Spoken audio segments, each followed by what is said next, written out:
Chicago. He's done with the catch. Oh! LeBron James with no regard for human life. Hand down, man down. Yeah, I can see how disrespectful he's being right now. No, I went to Temecula and brought you some dirt. Yeah, that's a technical. Mama, there goes that man. Welcome back to The Bounce, brought to you by Bite Size Sports. I am Kev, and with me, as always, is the Nick Stop, Keebler. Keebler, how you doing? I know we are frantically watching this Pacers-Bucks games for two completely different reasons, but we'll start with yours. So you got a bet in there, the sportsbook junkie?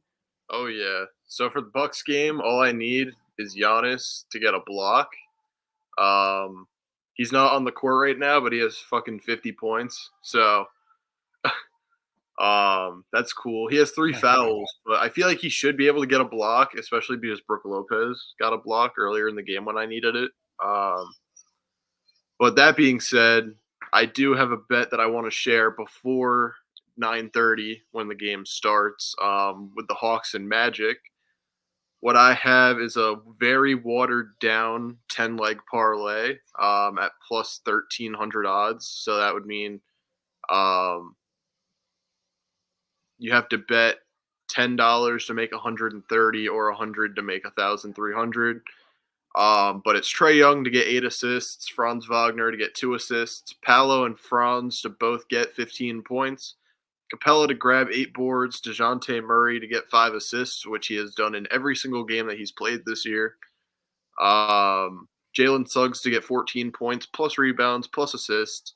DeAndre Hunter to get 10 points, Magic to lose by 3 or less or win the game, and Trae Young to drain 2 3-pointers. And if Giannis gets that block, plus that all happens, then I'll have successfully turned $5 into 367.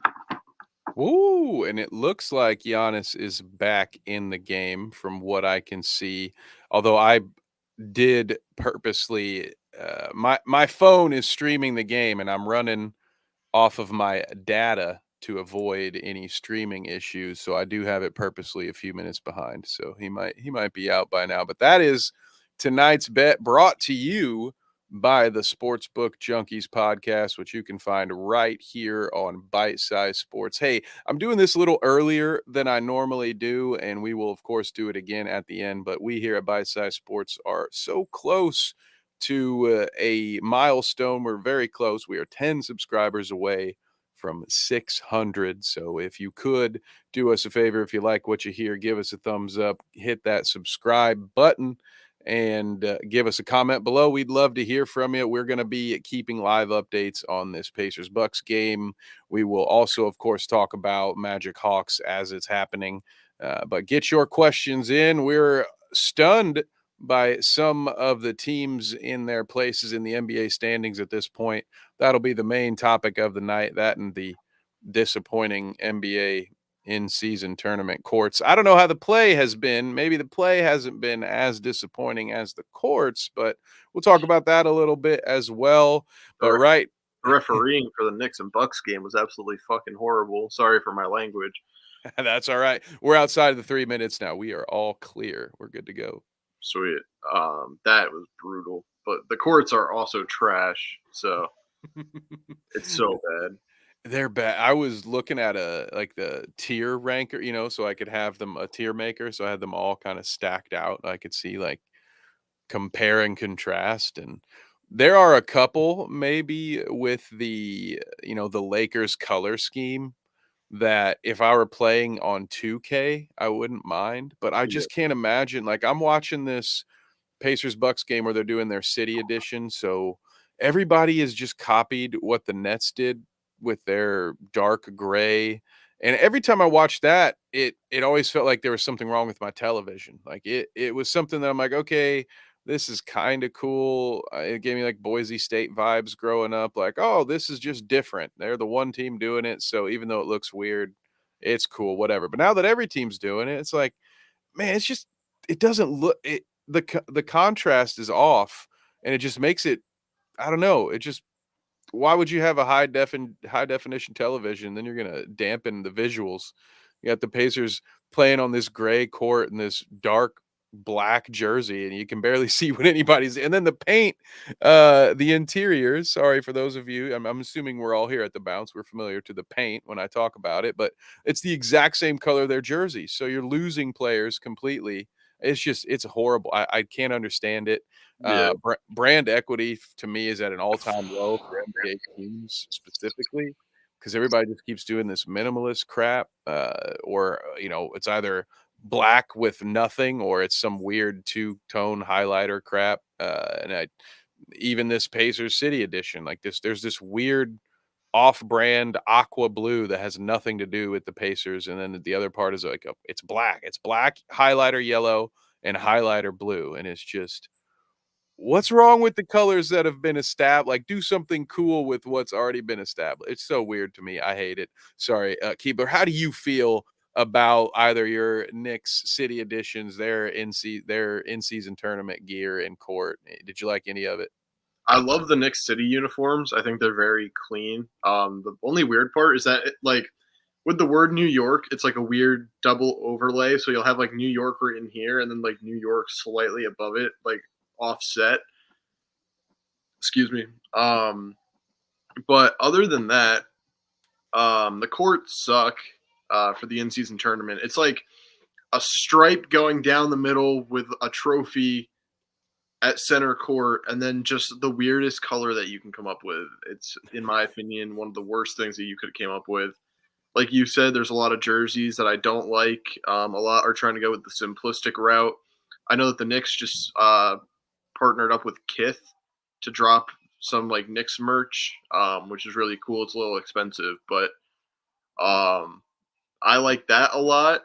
Sorry, I'm trying to see if Halliburton got an assist or if Giannis got a block, but neither of those happened. But yeah, no. I think they could have done much better. I think that they should have just left the court alone and then just put a trophy in the middle and called it a day. I think that would have been a lot better. And then maybe like the word in-season tournament like in the corners of the court. But I don't know. They should hire me to do jerseys and things like that, because I feel like I could come up with something like way better. There's so many good fan edits on Twitter. And also, while we're on the topic, come up with a name. The in-season tournament is just, Yeah. you want to help with the branding of this thing, give it a name. Unlike all the awards that didn't need to be named after individual players, come up with a name for this stupid thing that you're doing. It's called like the Patrick Ewing championship tournament. I'm just Yeah, he never even won a ring, so that's what I was gonna say. The Carmelo Anthony International or something like that. Give it. No, that's just another low blow. Maybe I was gonna say Karl Malone just to really stick it to him, but he shouldn't have any kind of recognition at all. To be honest, yeah, no, he should have 0. Mm-mm. Nope, he should probably go to jail for maybe 12 years. If you don't know why I'm saying that, Google Karl Malone 12 years and see what happens. Anyway, this message. Karl Malone set the all-time record with 13 individual accolades. If you don't believe me, look up Karl Malone 13. Yeah, it's great. It is great. Well, the Pacers are slipping a little bit here. They are now trailing to the Bucks, although to be honest, they've tightened things up. It's 113-108 Milwaukee, who is doing this without their head coach, who was double technicaled and ejected at some point. The cameras didn't catch it, but one imagines he said some sort of magic word to get both technicals at once. And I saw something either last night or the night before that was also sort of a ridiculous technical. I believe it was on Giannis. And I wanted to ask you about this, Keebler, because it's something, you talk about football on Tuesday nights at Necessary Roughness. And, I talk about it on the Colts podcast. And as a Colts fan, I definitely have seen some bad officiating. And anybody who loves baseball has seen horrible officiating all season long. Angel Hernandez. Right? Yeah. Or for a decade, in Angel Hernandez's sake.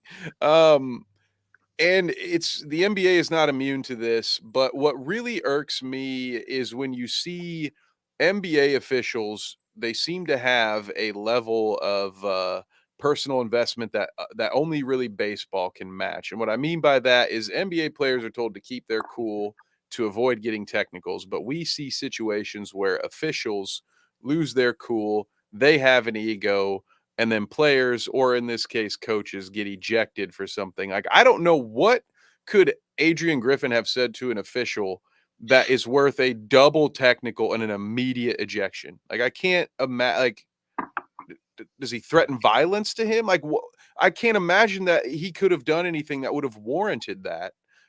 So I just wanted to ask you, what are your thoughts on NBA officiating in general and just sort of that nature of it? Because I think the Giannis thing was another situation where not only did he get ejected, but he's trying to talk to the official, and the official will not even have a conversation with him. He is just yelling at him, get out kind of situation. So what are your thoughts on all of that?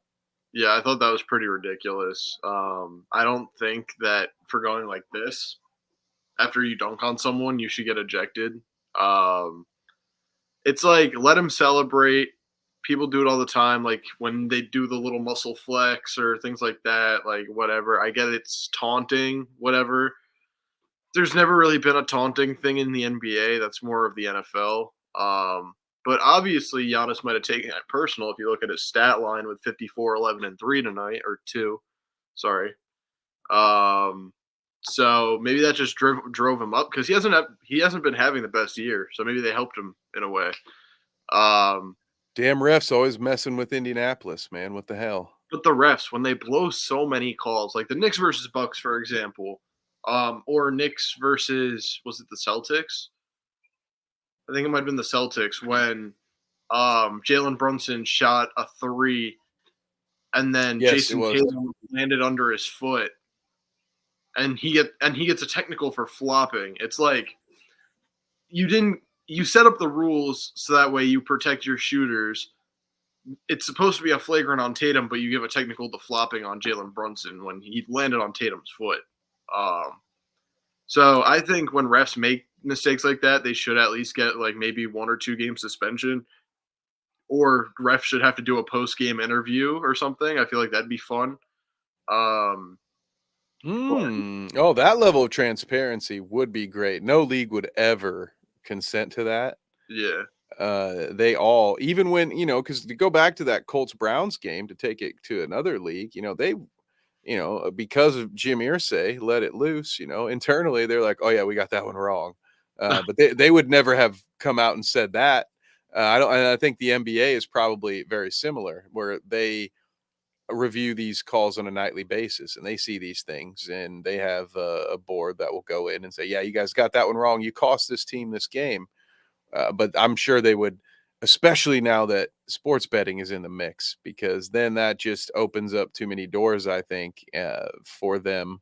They don't want to have to face any of that heat. But yeah, I agree with you. There really needs to be a level of accountability, but also I think somehow, some way, they just need to be better trained. These are athletes going at it, giving it their all to A, earn millions of dollars, and B, chase their ultimate goal, something they've been dreaming about since they were a child. And you as a ref are really like, you're good plumbing, man. Like, you should not be noticed. Everything's working fine. No one should really notice the refs. The foul calls should be pretty obvious. They should, for the most part, they're going to be agreeable. Every once in a while, you're going to have a charge, a charge block situation. Sometimes those can really be tough in the moment, but for the most part, with instant replay, especially, like, you should really not miss as many things as they miss. And then, so for you to then have an ego about it and not let these players who are, solely focused on this goal, of course, it's an emotional thing to go out there and play that sport or any of these sports. So it's just a little ridiculous to me. And it's been around as long as we have. I remember a clip, Tim Duncan, of all people, Tim Duncan, known worldwide for his trash talking abilities, right? Getting ejected because he disagreed with a call, and he went and sat down on the bench, and he would laughed and shrugged his shoulders, and the officials saw him do it. And that petty, little guy decided to eject Tim Duncan for, I guess, public mockery. I guess, I don't really know, Hopefully that guy never runs for any kind of office, whichever official you were. My God. So yeah, the officials really need to step it up and also loosen up a little bit. Speaking of stepping up, Pacers only down 4. Keebler, any luck on your bet? Giannis does not have a block. Your score is not updated. I'm not going to spoil it, though. I'm not going to spoil anything. Oh, go ahead. No, go ahead. Yeah, because I am behind. I forgot. I keep forgetting about that. There's 17 seconds left. Ooh. The Pacers are up 1. Oh my goodness, I finally caught up. Yeah, they're up 1 on my clock here. Now even YouTube TV's behind because they're still showing me 38 seconds left. But Yeah. okay, folks, we will get a little center focused here on this Pacers Bucks game as it's this close to the end, right? With only seconds remaining, a 1-point game. Someone go up for a shot and just let Giannis swat it into the 8th row. Like, please. I'm gonna feel so bad. If of course I really don't want to see him get a block in this moment now, but I know that's going to be. I feel like that's going to be the only thing. If that doesn't hit, it's going to be the only part of your bet that does not hit. I feel like the only thing that I feel like what's going to happen is the Bucks are going to take the lead with like 3 seconds left, and then they're going to put Giannis on the final shot, and he's just going to stuff it. Oh, there you go. Oh, so you'll get the big celebration of his bet and my heartbreak right here live on the bounce. So, ooh, let's see. Oh, it'll be the other way. So I think this game might go to overtime. Oh, I'm very excited for some overtime. Nate says bear down. We haven't had our Thursday night football update yet. I have no idea on that. Yeah, Keebler, are you able to pull that up? It's 10-6. The Panthers are up. They have the ball on their own 41. Nothing's happening that I need to, so that's wonderful. Let me see. This is my fault, guys. I jinxed us because we picked the Bears again, and our Thursday night race car over on 3Y TV is painted in a Bears color scheme. And I was very busy today, and it slipped my mind to put out our usual tweet. So I think I cursed both our race car and the Bears because early in the race, David Westergren got flipped. There's a very interesting photo of it I've seen on Twitter. It would look honestly kind of beautiful if it was anybody else's car that was floating in midair like that. But it's still pretty cool looking photo. But yeah, that's my bad, guys. This one's on me. I shouldn't have picked the Bears. Blame it on Nate and a couple of close family members who I won't name because they're Bears fans. Their life is hard enough as it is. 3-point lead. Go ahead. Part of me wants to take the Bucks plus 2.5 right now, but my brain's telling me don't do it. What do you think, chat? Let us know. Should Keebler hammer down on that bet? You got any bets you're looking at tonight? The Bucks to score 1 or 2 points. Let's find out. 100% my fault, Nate says. Yep, that is fair. And Nate also says to hammer it. Well, Nate is also a sports book junkie, a prince of parlays, if you will. So make sure you guys check that out. I know we've plugged it once already, but we got both the folks here, and we're actively watching a bet while we watch the end of the game. Another thing we can do, and I want to do more of here coming up with the NBA season right up in full swing, is watch more games like this over on Playback TV. And when I do it, have no fear, we will also stream those streams right here on YouTube as well. The only problem is you won't get to see the game footage. It'll be a lot like this, but if you want to watch the games with us and you have YouTube TV or NBA TV, something like that, League Pass, you can watch with us on playback.tv/Bite Size Sports. So, Keebler, I think you might still be a little bit ahead of me. Any update on this Pacers-Bucks game? They just took my $3. Oh, what? What? Dang. I don't know. What? Unless the game ended and I lost. No, that didn't happen. Let me see. What I'm seeing is Pacers ball with 3 seconds left, and they're up 3. So the Bucks missed a 3, and the rebound just went out of bounds. That's also what I'm seeing. Let's see if the Pacers got it inbounds. I think Rick Carlisle just called a timeout. This is a stressful situation because they are sideline out of bounds, but they are basically at the baseline. It's not a great inbounding position for anybody, really. You've got sort of that extra defender with them being so close to the baseline. Yeah. So it'll be a difficult situation. Hopefully, Rick Carlisle will draw something up. It looks like they have gone to commercial. So They called the timeout. we will tentatively move on. It's only 9:32, so I don't think there's much I can update you on the Hawks Magic game. Also, I have no clue why Benedict Mathurin's not in the game right now. Late game, they're going super small with Nemhard, Halliburton, Bruce Brown, Aaron Neesmith, and Miles Turner. Oh, well, yeah, Naismith has been. I mean, he was their leading scorer, I think, the other night. What up? Justin Herbert is in the chat. That is great. We have not had a chance yet to talk about your boys. They definitely will be on the docket here. We are watching the end of the Pacers Bucks game before we dive into the meat of our episode here tonight. Oh, Yeah, Justin Herbert. We're repping our second favorite team today, the Dallas Mavericks. Let's go. Yeah, dude. I mean, I love it. We talked about this pre-show. I have all kinds of I love the league. So I love if I can find a good deal. I think you guys have seen I've worn a Heat hat on this show. I got Pistons shirts, Bulls shirts, Celtics shirts. So I'm all about it, man. That's a nice looking Mavericks hoodie. Although if I had to pick a West Coast team at this point, it's the Kings for me. Yeah, that makes sense. Oh, so what the Pacers did, they called a full timeout and advanced the ball, and then Bruce Brown was able to just run a wheel route and go sprint all the way back into the backcourt. So he will be going to the line now. Looks like, I mean, I don't want to do that. I don't want to be that guy and jinx it here. So I'm not going to say anything. Giannis couldn't just block a fucking shot. Jesus Christ. Sorry. They're all right. You're all right. This is uncensored. No worries. I okay. will. As long as it's uncensored, that's all that matters. You're good, man. I don't, we don't have any sponsors that are gonna pull out for that. And what's up, Only Mistakes? Hello, the mysterious Only Mistakes, hanging out, headed over from the Clout Route. Probably seen you in the Clout Route Discord as well. I got a watch spying on me. Sorry, guys. Yeah. 2 seconds left. The Pacers are up 5. I don't know, Keebler. I'm so sorry. It seems like this one's about done. And unfortunately, you didn't get your block in there, did you?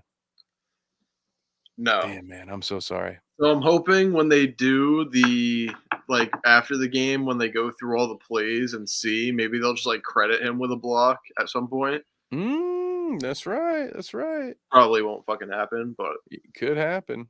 Telling you, like I told everyone else, Sixers are sick. All we was missing was a bench, and Tobias is playing like he should have. Just think about it, bro. Last year, he was a last option kind of guy, and now he's playing freely for real. Put respect on his names. Oh, man, if Tobias Harris does make that return to Clippers, Tobias Harris, what a brilliant move this will look like. Yeah.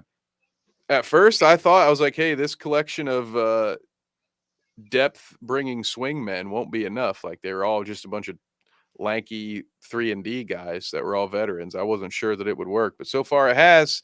6-1, I believe. Is that still the record? That's what the last time I checked. 6 or 7. It's one of it.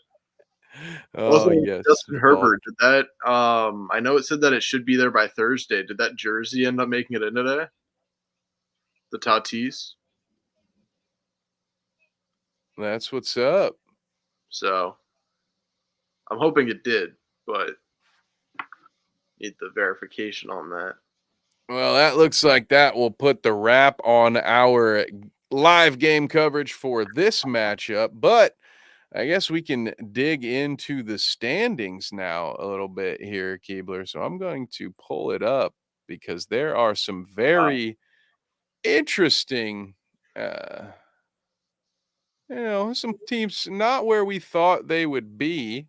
And then, of course, there are some teams that are right where we thought they would be. But let's start with Justin Herbert's Philadelphia 76ers, and it'll probably help for everybody, honestly, if I can pull up the stats here so we can get an idea of what's been going on. Because I must admit, I'm a guy who can say when he's wrong, and so far I have been wrong.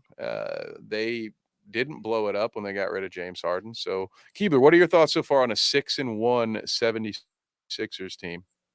Well, I want Joel Embiid, so I don't really like it too much. He's not gonna, he's not gonna request out since they're doing so well. But that aside, definitely shocking. I think that part of it is playing not the best teams. Like they've played good teams, yes, but overall their schedule hasn't been the strongest.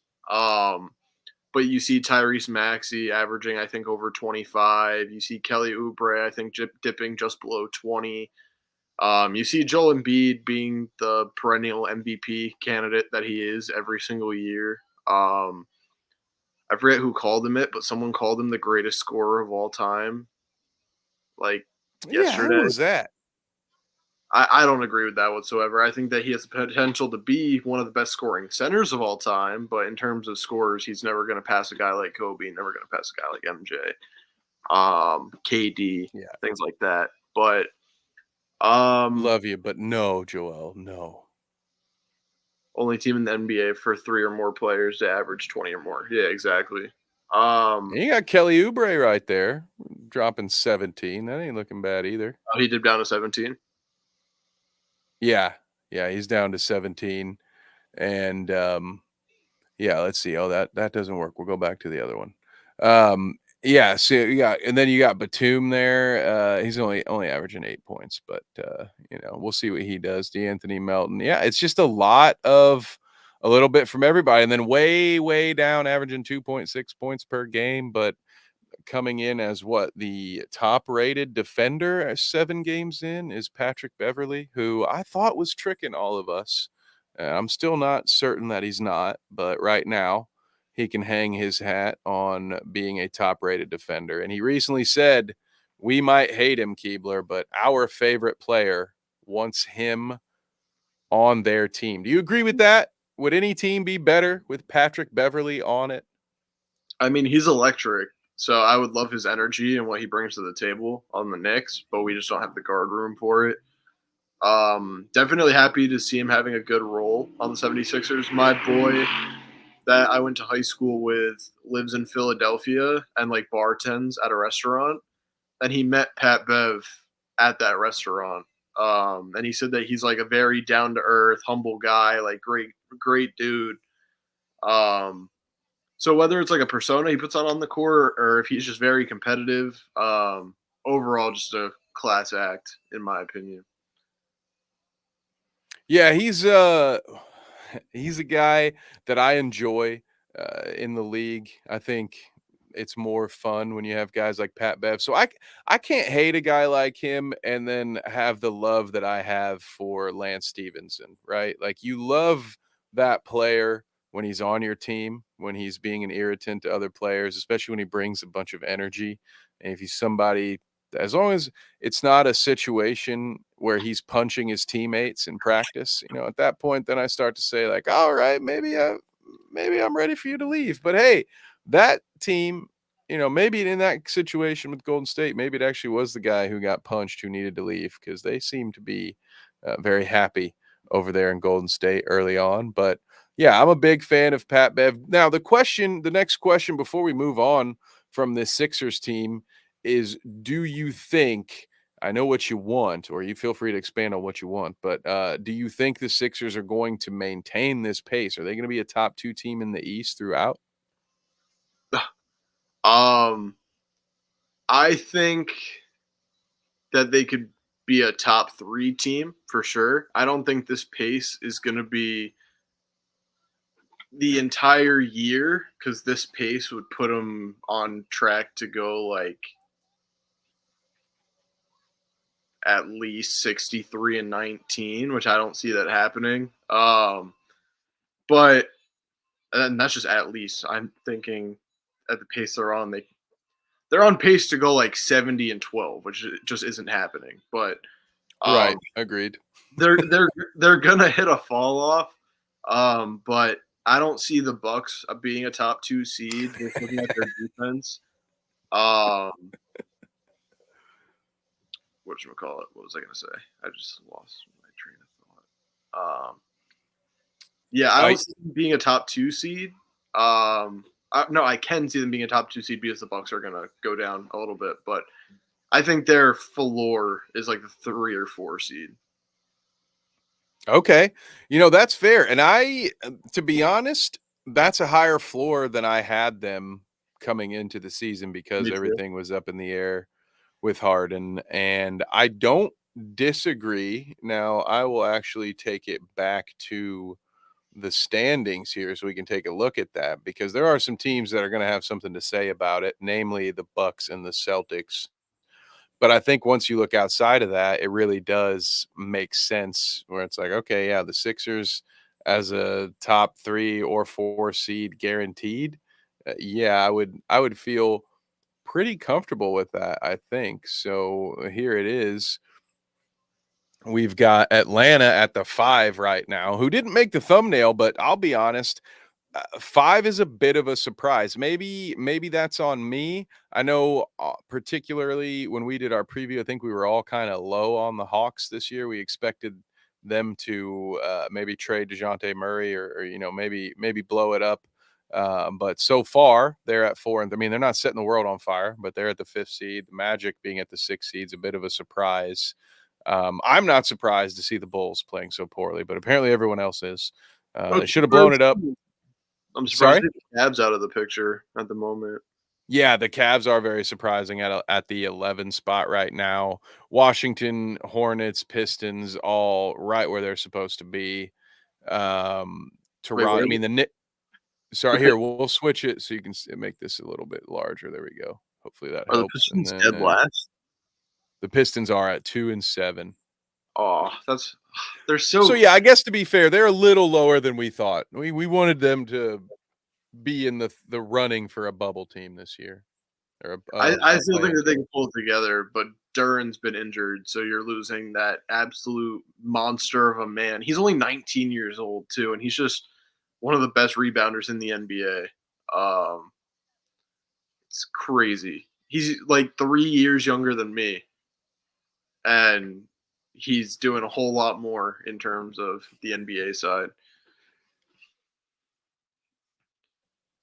Yeah, so now we'll switch it to I do agree, by the way. I think when you look at that, it's like, yeah, Philly's definitely comfortably in that top 3 or 4. Now, of course, you can tell that this ESPN is my account set to my preferences by which teams highlighted there. But yeah, as we look on the Western Conference, things are not nearly as good for, let's say, the Memphis Grizzlies was the first one I kind of wanted to stop at. 1 and 7. This team that historically has done very well without Ja Morant. So what's going on here? Against the Trailblazers. Ridiculous. Absolutely pathetic. They cannot wait for Ja to come back in, what is it? They've played 8 games, so 17 more games. Mm-hmm. Comes back in 18. Almost there. Absolutely ridiculous. But aside from that, the Spurs are higher than I thought that they'd be, but that's only because they got a back-to-back win off the Suns. They're going to dip down a little bit, I feel like. Zach Dominique commented Timberwolves. They have been very surprising this year. They're finally figuring it out, how to put Cat and Gobert together, which is good. Anthony Edwards is going to be the best player in the league in like 4 years. So just give it a little, maybe not the best, but easily top 5. Hey, you can say it. James isn't here to stop us from saying it this week. Yeah. He's literally the MJ of our generation, I feel like. They have very, very similar play styles, very, very similar athletic movement, I guess you could say, stature. Just, yeah.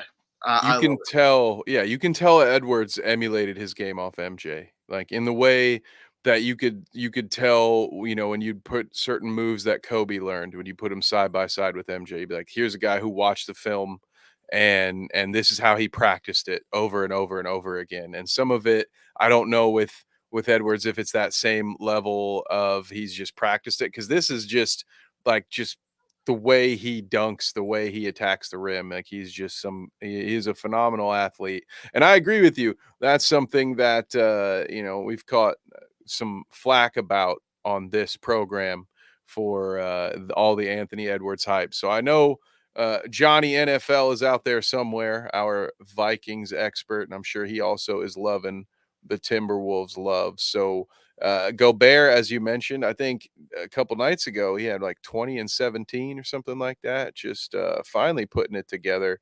Pistons. Oh, Herbert's coming in with the low blow. He says Pistons are the New York Giants of the NBA. I mean, he's not wrong. He's not wrong by any stretch of the imagination. The Giants are pathetic. What do you think about the Lakers being 3-5? They're always it's obligatory Lakers segment. Anthony Davis was out against the Rockets, so I don't count that game. Fair. But I think they should be like 5-3 or 4-4. The refs have been very bad against LeBron. They're not giving him any calls. I don't know. They're going to figure it out. They're going to still be in that top at least 8 seeds. They'll be fine, I think. They just have to figure out what to do when Anthony Davis goes down, essentially. Like, you can't lose to the Rockets by 30, especially when Dylan Brooks talks shit to LeBron. Oh, my God. And is able to back it up. It's ridiculous. Yeah, you can't let that happen.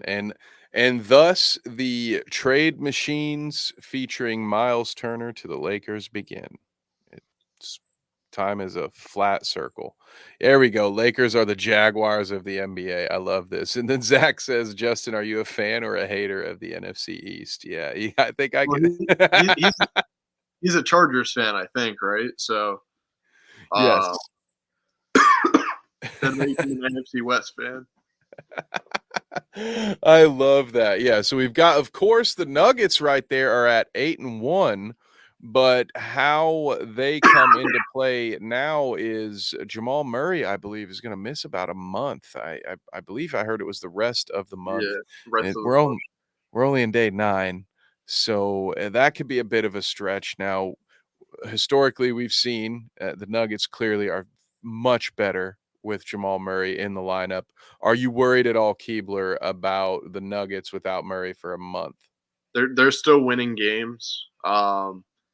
I feel like with Murray, it's just like you're not subtracting anything with him gone, but when he's here, you're just adding. You know what I'm saying? Like, I feel like the Nuggets still have like that talent behind Jokic being the best player in the world. And it's just you just have to have a good supporting cast around him. Reggie Jackson's a good backup. He's been filling those shoes. Christian Braun off the bench, or Brown. I think it's spelt Braun but pronounced Brown. Yeah, you're right. What was I going to say? I keep losing. Talking about the depth of the Nuggets. Yeah, like they're just too deep. So Jamal Murray being there obviously helps, but I feel like with him gone, it's not, like I said, it's not like you're subtracting. You're just adding when he's there. So I think they'll be fine. Yeah, fair. I think they'll probably lose a couple of games. Right now they're 6-0 at home, 2 away on the road. I mean, they're beating teams by 10 games or 10 points a game. And I have to just take a pause because I got the greatest compliment I've ever received. Justin says, Kev is literally Jim Ross of the media. By God, if that compliment isn't just a slobber knocker, I appreciate you, Justin Herbert. Kinder words have never been spoken. And of course, Zach catches on right away. Like, obviously a big wrestling fan here, brother. But Keebler, you're the governor, dude. What's his name? Jesse the Body Ventura. Hey, that guy's a very talented voice in his own right. He was a governor after all. All right, who else? I'll get this pulled back up here for us, and let me get it a bit of a larger screen for you. Any other teams that have popped up? Of course, I'm going to spend a little time on my Pacers before we move on. If James were here, he'd have a lot to say about the Orlando Magic. But East Coast, West Coast, anybody you're looking at? Is it the Kings sitting at that 9 seed? Maybe the Clippers? I know a lot of we probably should talk about the Clippers at some point, but who's next on the slate for you, Keebler? What's surprising you? I'm really liking what I'm seeing from the Magic's defense. They have a top 5 defense this year. I mean, it's a small sample size, but they've just looked really good. The Raptors too. I love seeing OG being very efficient, shooting 55% from the field with 40% from 3. He's got to get his free throw percentage up. That's at like 60%, which is terrible. But from the field, being a top 5, at least perimeter defender and giving you an efficient like 18 a game. I love what I'm seeing there. So I think the Raptors are going to go up the standings higher than I had them during the play-in, or that I had them in the play-in during the preseason. But I think that they could probably get to that 6 seed, the way that they're looking right now. And then in the West, I mean, the Spurs are just, I don't know. As you can see my my thing right here, it says, "What the fuck is a Wembanyama?" Because we just manhandled him yesterday, and we beat the Spurs by like 22, I think. So I think the Spurs they're a very interesting team. Are higher than I had them, but I think that they're going to start hitting that dip a little soon because teams are already starting to figure out how to neutralize Wembanyama. So, yeah, it's not hard. He of course is going to still have some big games. He's going to be great, but it's not hard for these coaches once they've got some tape on you, once they've played against you, to start figuring out a couple. I mean, they're all pros here. They're going to figure out a few ways. Now, I'm not saying that with more time and more polish to his game that Wembanyama can't then again learn a whole bunch of new stuff over an off season and then come back again. The people who are out here thinking that this rookie is going to dominate the NBA from day one, that's just not going to happen. I don't even believe that when Wemby's rookie season will be done, that it'll be something like that'll compare to maybe Carmelo and LeBron, because those are some guys who had NBA bodies coming into the league. LeBron especially, like 6'8", 250 pounds, all muscle. Maybe it was a little bit thinner at coming out. But Wemby's 7'5", 130 pounds. I'm being hyperbolic, but I don't think he's going to come out here and just completely reinvent the NBA in one season. So I do think people are in for a bit of fall back to earth when it comes to their expectations of Wembanyama. He may very well still be rookie of the year. I think it's probably going to be Chet, to be honest, at this point. I'm still sticking with it too. Chet's my guy. So Justin Herbert said, "Keeb, once Obi left, bro, there went the next chance." He's averaging like 7 a game for the Pacers. Yeah, it's not exactly what we thought it would be or hoped it would be. He just needs Halliburton to help break him out of his shell and just start throwing the lobs. Oh, a throwback. You should have known that Latrell Sprewell was your only chance. Hey man, I'm telling you, Justin Herbert's like a sports almanac, dude. He's got these great references. There's depth of knowledge to your sports stuff when you can toss out. Not that David Lee and Latrell Sprewell are role players, but he's got this uncanny ability to name backup quarterbacks from 20 years ago and role players. So we always appreciate that, Justin. Another team I'm a little bit concerned about right now, Sacramento Kings at 3-4. Because De'Aaron's been injured. That's the only reason. Yeah, exactly. So I think they'll be okay. Thunder 5 seed looking good. The Warriors, honestly, a little better than I thought they'd be, sitting at that 4 seed. The big thing though, for the Warriors, 5-2 in away games. We're talking about a team. They've almost met the number of road wins they had all of last year. This Yeah. is a historically bad team away. They've only played 2 games at home. This is huge for the Warriors. If they've solved that, we can't count them out as a playoff threat. Yeah. All right. Time maybe for me to just spend a little bit of time talking about the Pacers before we move on. Justin, there we go. Crazy. Yeah. So, of course, they didn't pull out the victory today, and they have had a very bad loss on their record. But speaking of Wembenyama, when the Pacers ran into the Spurs in a game that I unfortunately was unable to make, I was supposed to be there with our dear friend Nate, but to punish me, the Pacers went ahead and dropped a franchise record 152 points. They don't know if they are technically this still now, so I will just say they are one of the most efficient offenses in the NBA.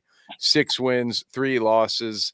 And this is not a team that's playing, in my opinion, to its potential.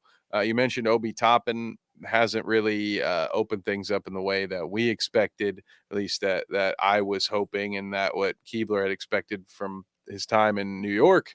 But also Benedict Mathurin hasn't played the way a lot of Pacers fans expected. So there's still a lot of room for this team to get better. It helps when you have Aaron Naismith coming out of nowhere and leading the team with 26. I shouldn't say coming out of nowhere, but not a guy we've all seen improve, but not a guy you expect to be the Pacers' leading scorer on any given night. So when that happens, obviously, point shares kind of go down everywhere else when a guy you're expecting to score 12 scores 26. But I'm very excited. So in order to keep me from just tainting and putting my bias all over this, Keebler, I wanted to ask you, how are you feeling about the Pacers 9 games in? They're the 3 seed right now. Does this feel like a realistic place that they will stay, or do you think they're going to slide back a few places over time? I mean, I love them. They've been making me a lot of money. Betting on them. I think I've said that the Pacers are my sleeper team this year. I think they'll drop down maybe at worst, they'll be the 6th seed, in my opinion. But they just have a lot of depth. Like with the Knicks, it's the same thing as the Pacers. You have a lot of depth. You have guys who can lead the charge. Like the Knicks and Pacers are built very similarly. You have a point guard who can take over games, both being in Brunson and Halliburton. You have centers who are defensively very good in Mitchell Robinson and Miles Turner, except Miles Turner can shoot the 3 ball. I mean, Randall's obviously better than Obi. I saw that firsthand. Sorry. But you have 2 rising stars in RJ, which I hate saying. Hate saying this year in Benedict, Mathurin, and RJ, and then they're just built very similarly. So I feel like they'll be competing in the standings for like those 4 or 5 seeds. But I don't really see the Pacers sliding at all. They'll slide a couple, but just the firepower that they can bring on offense while still having good defensive rotations, I feel like they're just primed to have a good year. Are they going to make it out of the first round? Maybe not. Will they make it past the second round? No way. I don't think. But I feel like regular season wise, I feel them ending up around like the 5 seed.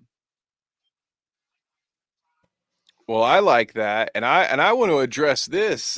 Justin Herbert, he said many things in the comments here, mostly slanted at the Knicks, which I had no problem with. But once he said the Pacers and the Knicks have no bench, you guys will be playing teams. Now, I am currently pulling up the Pacers stuff. So, Keebler, do you want to address the Knicks bench? How do you feel about the Knicks bench? Do you agree with Justin Herbert? Does your team need to add more depth, or are you happy with where they're at? Well, Emmanuel Quickly off the bat is 6th man of the year. I don't think anyone's going to argue with that at this point. DiVincenzo is very hit or miss. If he's on and he's grabbing boards, he's doing exactly what we signed him to do. And he's been pretty solid. Yeah, Jericho Sims, I don't think he's really logged any minutes this year. which I'm fine with. Hartenstein's looked very good defensively off the bench. And then Josh Hart does all the intangibles you need him to do. So I feel like we have a good unit off the bench. Definitely at least a top 5 bench in the NBA, I would think. But that's just where I'm at. I love the Pacers bench too. You have guys who can, Andrew Nemhard, the point guard. Yes, Andrew Nemhard. Yep. Here And I he's will. off the bench. He's averaging probably like 9 and 6 or close to that, I think. They've been doing good. I've been paying a lot of attention to the Pacers this year, just because I've been betting on them so much. So. Yeah, I love the Pacers bench, to be honest. Yeah, you got now Naismith. You look at the Pacers so far out of their top 5 scorers, points per game wise, 2 of them are coming off the bench. So they're 3rd and 4th high. And now some of that is because Benedict is struggling. But you also got Jalen Smith here off the bench, 12 points per game. And then it starts, Nemhard has started a game, but like you said, he's been, 8 and 5 off the bench. TJ McConnell, I just love. He's only getting 13 minutes. So wait, but I got Isaiah Jackson, Nwaru, and then Ben Shepherd is a guy who's eventually going to get minutes whenever they inevitably, or I shouldn't say it. Maybe it's not inevitable. The Pacers may find themselves in a situation where they say, whatever run we make this year, Buddy Hield, we'd rather just have him. But I tend to think they'll probably make a trade, and at that point Ben Shepherd will step up. But yeah, I mean, I'm not going to say that I think the Pacers are the deepest team in the league. I think they could maybe use a little more depth in the front court. Like, I like Jalen Smith. Of course I like Obi Toppin, who's starting there, but they don't have, Jarris Walker is not doing much, especially for a first round pick. And they don't have a lot of size outside of Miles Turner, who has had his fair share of injury issues. So I don't agree with Justin that they only have 2 bench players, but I like their depth. I think they could be a little bit deeper, though, of course. But no, if we're talking poor man's Maxey, as a starter last year in 21 games, quickly averaged 25, 5 and 5. So. Just to throw that out there, he's playing the bench role we need him to. So he could easily be a starting point guard, I think, on any team, and he's a very good defender too. So just had to back him up. I do love Quickly, and then to help with your discussion here, I've got the Knicks pulled up, so we'll go ahead and then and after this, just since we're here, we're having some fun towards the end of the show here, we'll go ahead and do the Sixers after this and pull them back up and see what we've been looking at. I know we looked at them earlier, but we'll pull this up. Not leading in any statistical category, that still makes me happy. Yeah, like you said, you got Quigley, DiVincenzo, Hardenstein. Yeah, I'm happy that we're sticking with the 9-man rotation. I feel like it's good. And then, of course, when we blow out a team, we can put in Ryan Arcidiaconio. We can put in Daquan Jeffries, Jericho Sims, like guys that will never touch an NBA floor for another team. But in terms of Hartenstein's so solid, man. I think that we're going to give him another I think we're going to give him another contract once this year is up. He embraces the New York culture very well. Guys, I'm kidding, man. I love getting you going. Got to get a little heated up, but bro, please name me. Name them better. Just 5, not even 10. Just name me 5 teams that have a better bench. But what was I going to say? Talking about the 9-man rotation, you like that you can play Jericho Sims when you're blowing games out. Hey, and I will just say this for you, 9 is better than 8. Yeah, exactly. Those Thibodeau 8-man rotations. And you have guys that played together in college, so they know how to play together on an NBA floor. We have 4 guys that were all teammates at one point. That's Brunson, DiVincenzo, Hart, and Arcidiaconio, but he's never going to play with like Jalen Brunson on NBA floor because he only comes in when we're blowing teams out. Celtics have no bench. Get them off the list. Their bench, their bench You are- sucks. Nuggets, maybe. Sixers, no. Lakers, maybe. I have to say no to the Heat. The Yeah. Heat last year for sure, but not now. 1 second. I'll just pull my computer. Keep going. Dude, all those players are ass you just named, he said. But yeah, no, the Heat, I think before they lost Vincent and Strus, I probably could have agreed with that. I don't know about the Celtics bench. We'll pull that up here. I'm gonna actually go to the Celtics first, and then They have Derek White, who's injured right now, and they have Peyton Pritchard, who's very inconsistent as a scorer. They have Al Horford, who's like 87 years old. They really have like no bench at all. But yeah, if you want to name 5 more, go ahead. But I only agree with maybe 2 of those teams with a better bench. Let's see here. We got Sam Hauser averaging 8. Yeah, there's not. Well, yeah, you got Horford, Pritchard. Oh, Luke Cornett with his great. I love the way he can test shots that are 20 feet away from him. And I do love O'Shea Brissett, but they are not playing him at all. Well, I guess 13 minutes. He says Sixers are a way better bench. I do like the Sixers bench, but we'll have to pull that up. What do you think? You disagree, Keebler? I mean, personal bias, obviously, I'm going to disagree. But have you guys really played any of the pieces that you got from that Clippers trade? I don't think many, if at all, are getting like good minutes. Yeah, so far it hasn't been a lot. Batum's played 22 minutes per game in his 2 games. Covington's playing 10 per game in his 4 appearances. The only player that I think is good on that bench, or of the 4 players you just named, Justin Herbert, is Robert Covington. Batum, Rocco, Paul Reed, Korkmaz. Yeah, I'm a Paul Reed guy. I like Paul Reed, but it's so weird. Why is he listed as a small forward? I don't see that. But okay, maybe I'm not watching enough tape. And Batum's the power forward, and Paul Reed's the small forward. Okay, ESPN. But ESPN is the same site that at one point had DeMar DeRozan listed as a power forward for the Bulls, and I got so much hate for referencing that in a video. I mean, I know he was. But goddamn, the internet did not agree with that. So I no longer trust ESPN on their depth chart. Herbert says, "Oh man, my bad. 6-1 for no reason." Hey, that's because you have an MVP candidate on your team. We don't have that. I'm sorry.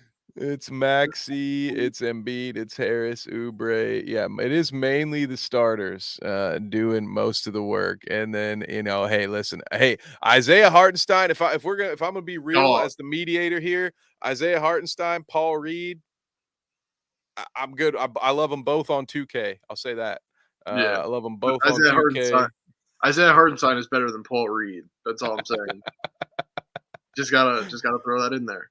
I love it. Who else is on this list that I want to look at? Let's see. He had the Lakers on there. I think that's worth looking at. If we're going band for band, Quickly is better than Korkmaz. Hart is better than Batum. Rocco and DiVincenzo, you can maybe say, are around the same. And then Hartenstein's better than Paul Reed. So.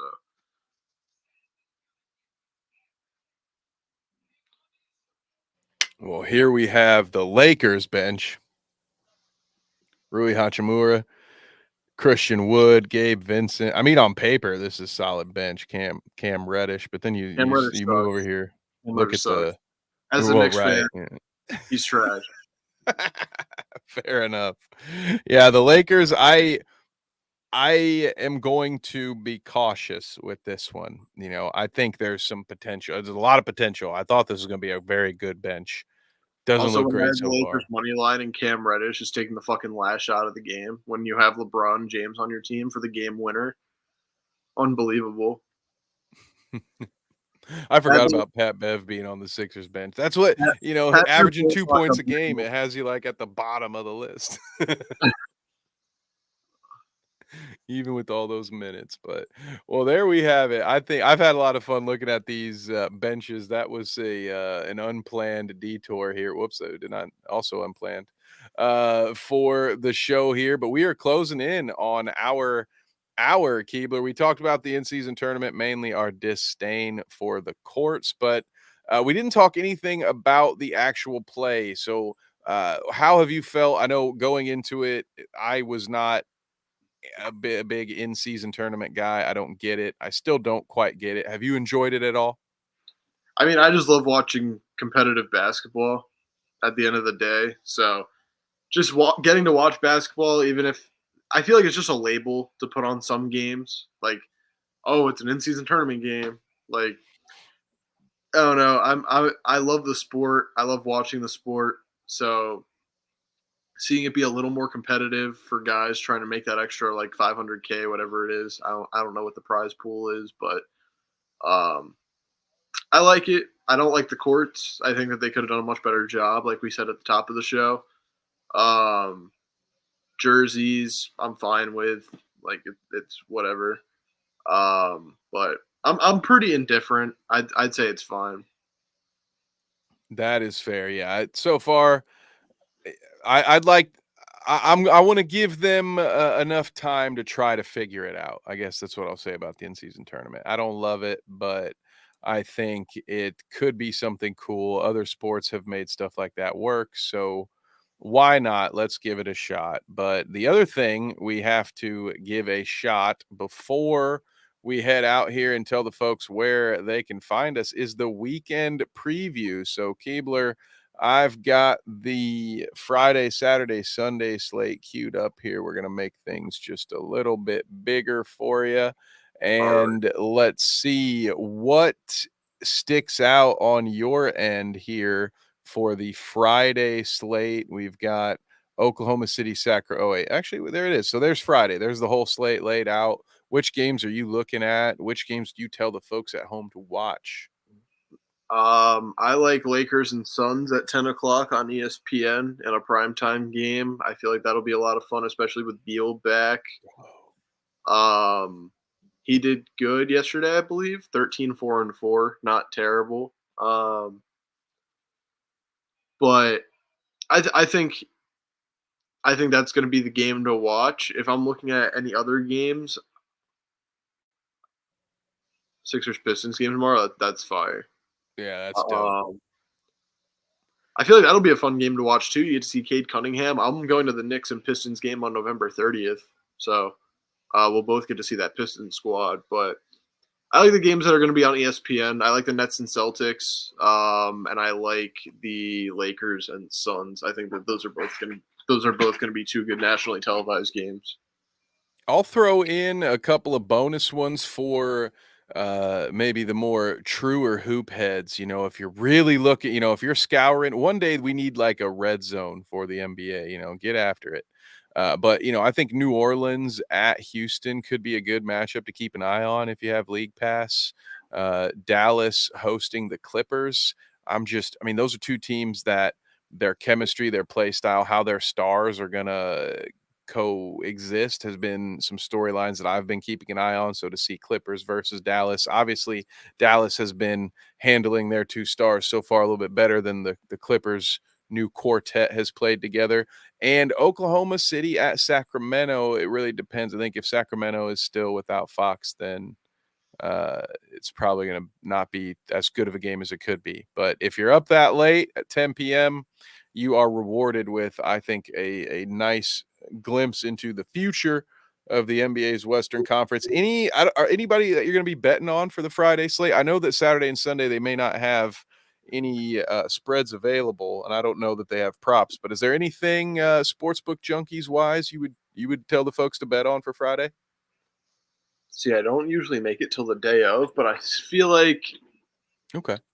I feel like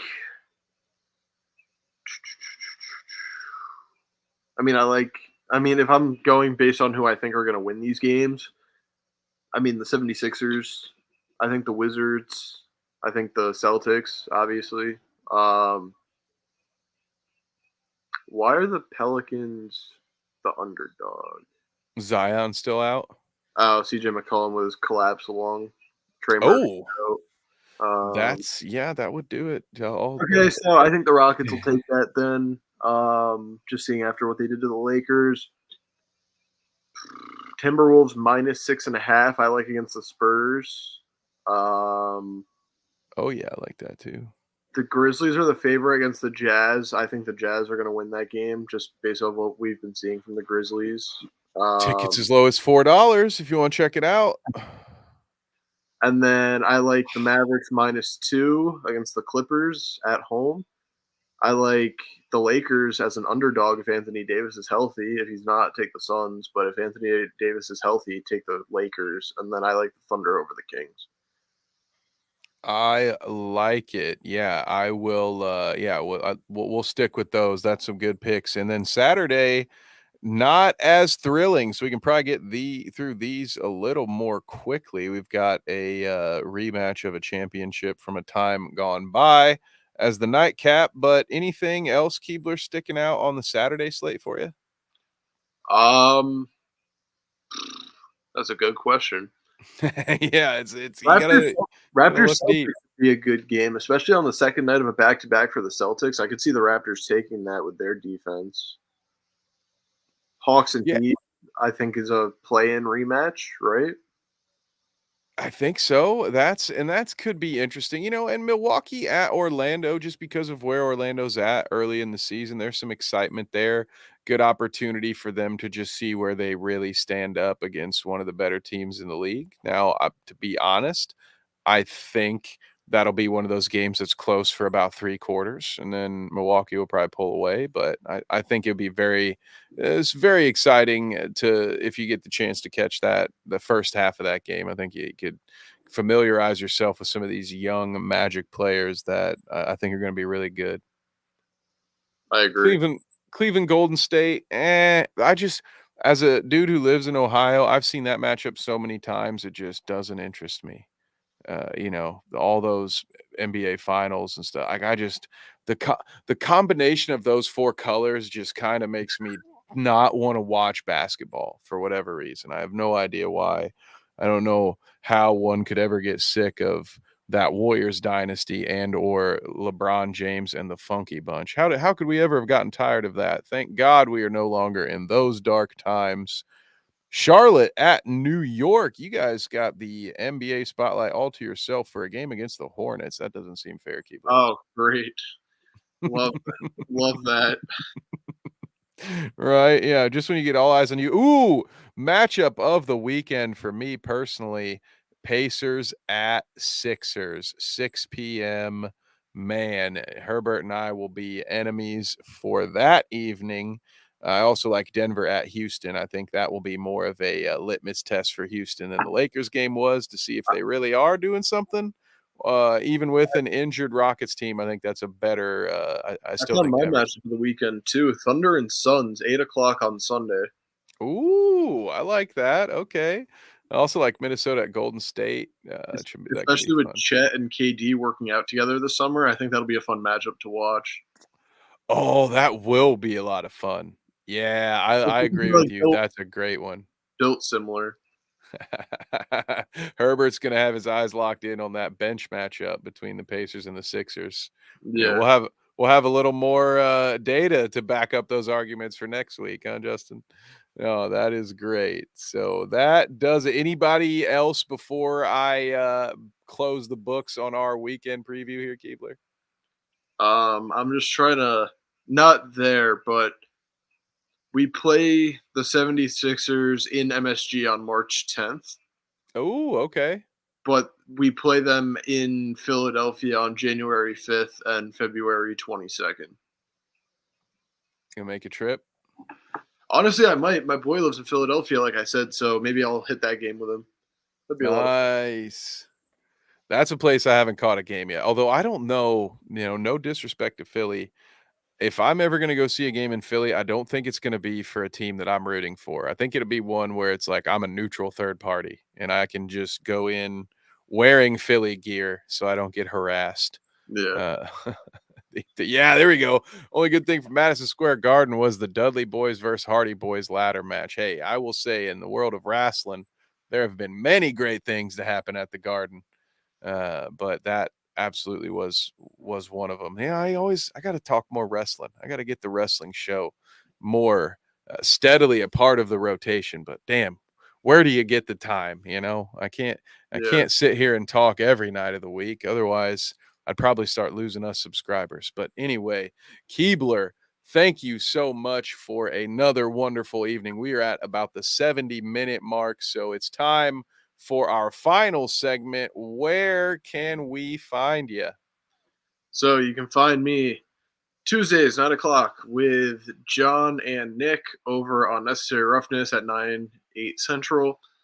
You can find me either Wednesdays or Thursdays with Nate on Sportsbook Junkies, usually at 7 o'clock. And then here on The Bounce, not podcast-wise, you can find me at the Knicks Stop on X, which is Twitter, and Instagram. And that's basically it. Kev, where can we find you? You can find me sports-wise on the Bite Size Colts podcast. I owe our Colts fans an episode there. You can also, of course, find me right here every Thursday at 9 p.m. Eastern. We also are including here on Bite Size Sports now every Mondays at 8 p.m. You can catch my podcast Carnage Unleashed, which I co-host with the co-founder of Carnage Media, Wade, and one of the co-hosts at Hot Take Sports, Clayton Scalina, where we talk about all the happenings in the world of combat sports, whether it be the pay-per-views that we've covered, the UFC, everything in between, and we even have a wrestling minute. So that Carnage Unleashed, brought to you by Carnage Media, will now be simulcast on both of those channels. So if you're not normally a Carnage Media subscriber, you can catch me just right here on Mondays now. And also on Tuesdays and Sundays, I have a new banner. You can catch me and my homie Danny on the Clout Route, talking about all of the weird things in the internet, grifters, scammers, clout chasers, all that good stuff. So come check us out if you like to have a good time and just laugh at weird shit that happens on the internet. Of course, I've already mentioned Carnage Media for the pay-per-views. And you know what? If you ever need some funky beats to drive to or do some work, I make music as Cosmic Jive. So go check that out. It's all one word, Spotify, iTunes. Got an album coming out here later this month. So I think I got everything. I don't know. I'm trying real hard, you guys, to quit a day job. You can probably tell, putting a lot of eggs out in multiple baskets. So forgive me for the extra long ad read. But we have one more thing. You guys keep an eye out. Bite Size Sports Patreon coming very soon. Special stuff. It's going to be free to join with perks for paid members. So keep your eye out. And one last time, because we're so damn close to 600 subscribers on YouTube. If you had a good time, if we brought any value to your day, or even if you just enjoyed laughing at our takes that you don't agree with, maybe consider hitting that subscribe button. We sure would appreciate it as we make the climb to 1K, very close to 600. We'd greatly appreciate it. Like, comment, share, all that good stuff. Keebler, any parting words for the fans at home?